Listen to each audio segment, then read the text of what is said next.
Tears of the Kingdom isn't perfect? What?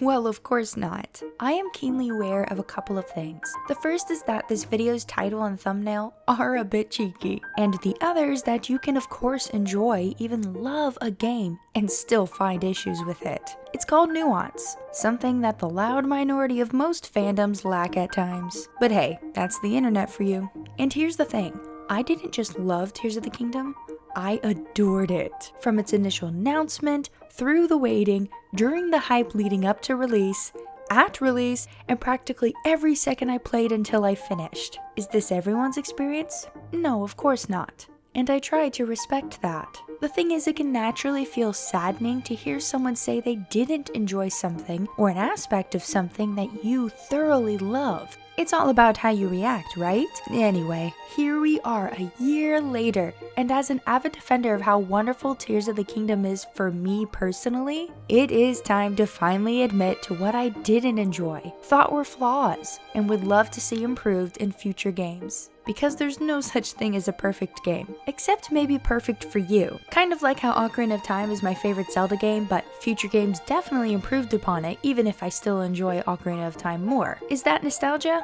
Partly, and that doesn't make my perspective any less valid. Before I get into my listing of my least favorite bits of Tears of the Kingdom, if you, like me, also loved Tears of the Kingdom, please comment below parts of the game even you must admit could have been better for you personally. We'll engage in healthy criticisms, hopefully.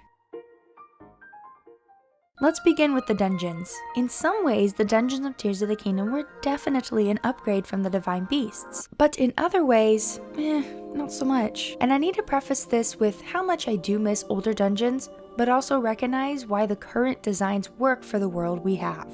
I appreciate how uniquely designed the atmosphere of each temple was, and I love the lead up to each of them as well. In the end though, they were still a bit too similar to the Divine Beasts. With the beasts, they weren't trying to hide how much of the same they were, but in Tears of the Kingdom, it felt like an attempt at differentiating each place, but with clear markers keeping them linked. For one thing, we have to activate terminals in each of them.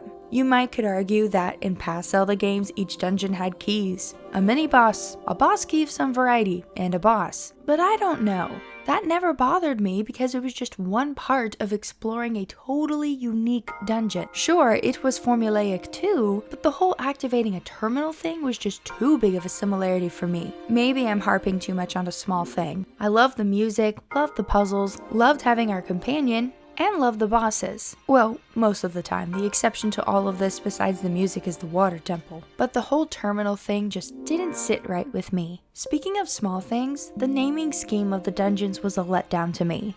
Obviously, the Zelda series is no stranger to using generic names such as Forest Temple, Water Temple, Fire Temple. But these temples could have had such unique names. Heck, some of them do. Stormwind Arc is way cooler than Wind Temple. Not to mention more accurate. Same goes for the lost city of Garandia instead of the Fire Temple. Another aspect to this bothering me is because the reason most of the generically named dungeons of previous games could get away with it easier is either because they were actually temples or because the dungeon was just so cool. One great example is the Forest Temple of Ocarina of Time. The most boring name, probably not a temple, but you don't care because the dungeon itself is just the best. These dungeons? The names could have at least been cool sounding to make up for some other aspects of them. At least most of them had, again, good music and a fun boss. Oh, and just as a side note, the shrines didn't bother me at all in this game. I actually love them way more in Tears of the Kingdom than Breath of the Wild.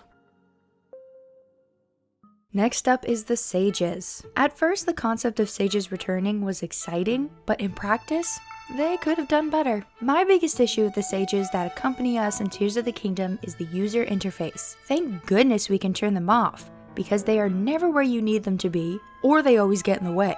And frankly, the UI of the champion abilities in Breath of the Wild was 10 times better and far more logical. I'm grateful for Tulin shooting enemies for me, sometimes, but he really was the only one I used consistently. On that note, the abilities themselves were alright. I used the heck out of Tulin when opening up my map. I certainly used Yunobo for all those caves and mines. But as cool as Riju's ability was, I didn't use her too often. And Sidon? 100% useless in my personal game playing experience. He's not even worthwhile for his own dungeon boss. I love the characters themselves and their personal journeys, but the abilities along with the UI left much to be desired, especially when compared to the champions of Breath of the Wild. Next, we're going to talk about the story. Look, I am a huge lover and defender of this story. I thought it was powerful and beautiful. I thought it was a great sequel to Breath of the Wild and flowed naturally from it. It's kind of silly to pretend past Zelda games had consistent, super well thought out lore, and that somehow Tears of the Kingdom is the outlier. But as is the running theme for this video, even I have to admit there are ways it could have been done better. While there is an easy way to know what order to find the geoglyphs in by following Impa's side quest, it would have made more sense to only allow a geoglyph to appear in order. In other words, only one appears in the world, and then once you discover its memory, the second one appears, so on and so forth. I know this kinda defeats the freedom aspect of Breath of the Wild and Tears of the Kingdom, but I would also suggest that you can't even do the Spirit Temple until you've found all the glyphs and completed the other dungeons, since Minoru has a lot of special dialogue. I do think you can have a huge amount of freedom and still add a little more linearity. Just a little. I've been playing The Legend of Zelda since the 90s. I'm ready for some middle ground.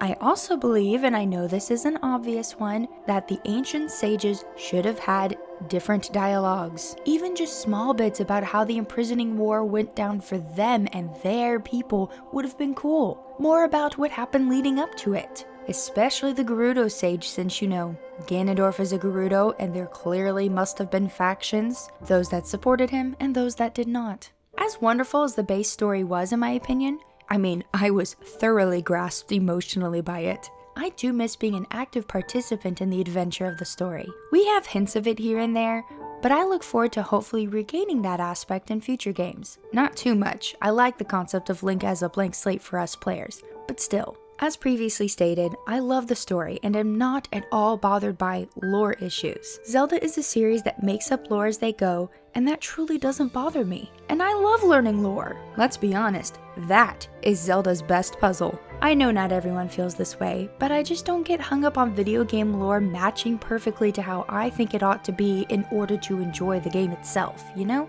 But speaking of the story, I'm gonna link a video here that I got to be a part of that was super fun. It is a reimagining of the story of Tears of the Kingdom where I got to voice Princess Zelda for it. The YouTuber's name is Swagmaster and he worked so hard on it. And here's the thing, even if I think the story of Tears of the Kingdom was wonderful and frankly don't ship Zelda and Link in that game, though Zelda is definitely in love with Link, just maybe not the reverse. Anyway, I still think the story he came up with was really cool and was super excited to be a part of it. It's almost like you don't have to agree on everything to do fun projects together. Anyway, this video turned out phenomenally and I highly recommend you give it a watch.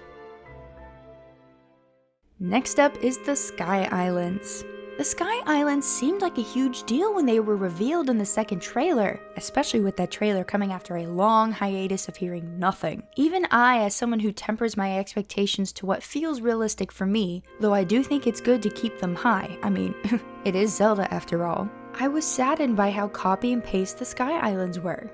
They were pretty, had great music, fun, but a bit too much of the same. The depths didn't bother me and they were the same too, but I think that's because we didn't really know anything about them till we had the game in our hands. The surface was the most diverse part and that was a repeated thing from Breath of the Wild. Crazy. I guess I kind of blame marketing for this one. Yes, gameplay wise they should have been more diverse, but much like with how I feel about the depths, if the marketing hadn't seemed to promote the newness of this so much, maybe I would have been less disappointed. Moving forward to the Sheikah Tech. I know I was just talking about how mismatched lore doesn't bother me, but I confess, this one does. Where did the Sheikah towers and shrines go? No explanation? I know there was that comment by a developer, which I think was partially out of context, and there was so much other stuff talked about that was cool, but regardless. I suppose this opens up video possibilities and fun discussions for many, but since they were such a huge part of Breath of the Wild, it does seem odd to have no explanation for their disappearance. And finally, probably my biggest disappointment with Tears of the Kingdom overall, we couldn't pet dogs. 0 out of 10 game. In the end, absolutely none of these things actually bother me enough to majorly lower my view or scoring of the game. I had an absolute blast all 300 hours. As aforementioned, Ocarina of Time is my favorite Zelda game, and there are tons of things I complain about with that one. It's simply how certain flaws or mechanics affect the individual player personally. For many, the things I talked about were massive issues that tarnished their experience. I can understand that. For me, there are things that maybe were annoying, could have been better, but Tears of the Kingdom is still in my top 3 Zelda games as of now. I do believe we should continue to have high expectations for the Zelda franchise. Otherwise, they won't get better. Healthy criticisms are what have pushed the franchise, in addition to many other things, of course. But no matter what you hear trolls saying, yes, they do care about the fans. I could go on and on about how it's so freaking obvious they listen, and anyone who says otherwise is either blind or simply not paying attention. But that would be its own video and probably a bit ranty, and I don't want to go there. Thank you all so much for watching this video. If you wouldn't mind, please consider giving it a like and commenting your thoughts down below. And maybe also consider subscribing to The Geekdom and checking out my other content. Though at the time I'm recording this video I am unable to, I do typically stream as well, so make sure you hit the notification bell so you're alerted to when those happen. I know I already promoted one video I got to be part of, but I've got to promote another. If you'd like to hear a 3-hour discussion about Tears of the Kingdom a year later and reflecting with multiple YouTubers, then you can check out that very discussion video right here hosted by Capt Burgerson. Huge thank you to all of my patrons, such as my newest one, Madison, and a special thank you to all of my champions in the Hylian Knight tier, Joking Batman, Geek Mom, Lorulian Sheep, McToppler, Quaris, Massimo, and Sören. Y'all are amazing. If you'd be interested in supporting the channel while also getting cool perks like your name in videos, Discord access, behind the scenes footage, and more, check out the patron tiers at patreon.com/TheGeekApprentice. And finally, thank you again to all who have been supporting in more ways than one since I dropped this announcement video. It means the world to Geek Husband and I. If you haven't already, please consider giving it a watch. But anyway, that's all for today. Thank you for watching.